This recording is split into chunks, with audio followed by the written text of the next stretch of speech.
বন্ধুরা, একটা ঘন জঙ্গলে বাস করত লুল্লু শিয়াল আর ললিতা শিয়ালিনী। তারা জঙ্গলের সব পশুদের সাথে থাকতো। শিয়াল আর শিয়ালিনী ছিল খুবই ভালো।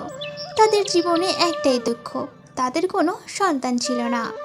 লুল্লু, আমার যে একটা সন্তানের খুব শখ। জঙ্গলে সবার সন্তান আছে, শুধু আমাদেরই কোনো সন্তান নেই। শিয়ালিনী, তুমি মন খারাপ করো না, একদিন দেখবি আমাদেরই সন্তান হবে। ওই জঙ্গলের রাজা ছিল সিংহ। জঙ্গলের সবাই সিংহর কথা মেনে চলতো। ওই জঙ্গলে একটাই নিয়ম, সেখানে শুধু পশু থাকবে।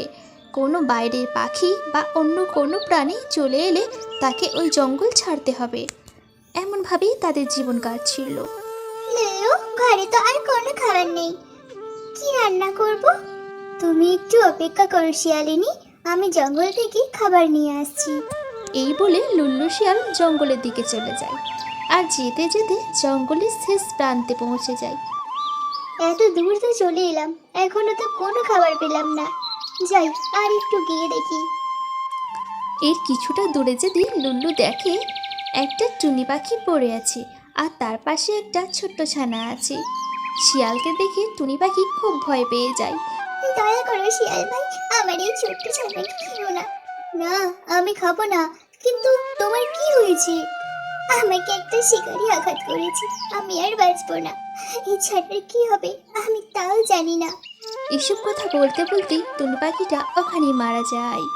শিয়াল তখন ভাবে, আমার তো কেউ নেই, আমার তো একটা সন্তানও নেই। শিয়ালিনীরও একটা সন্তানের খুব শখ। এই পাখির ছানাকে আমরা বড় করব। তারপরে শিয়াল টুনির ছানাকে নিয়ে বাড়ি আসে। ললিতা, দেখো আমি কাকে নিয়ে এসেছি। কি গো লল্লু, তুমি এমন ডাকছো কেন? ইমা, এই তো একটা ছোট্ট পাখির ছানা।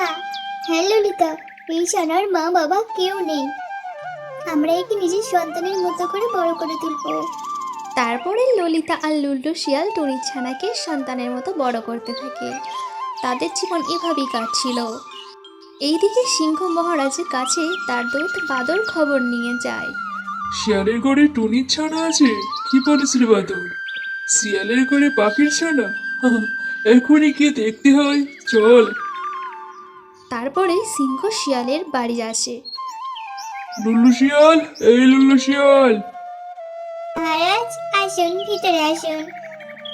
এই যে লুল্লু, তুমি নিশ্চয়ই এই বনের নিয়ম জানো।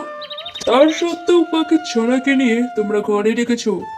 তখন ললিতা শিয়ালিনী বলে, মহারাজ, আমাদের কোনো সন্তান নেই, হোক সে পাখির ছানা, তবুও তাকে আমরা আমাদের সন্তানের মতো ভালোবাসি।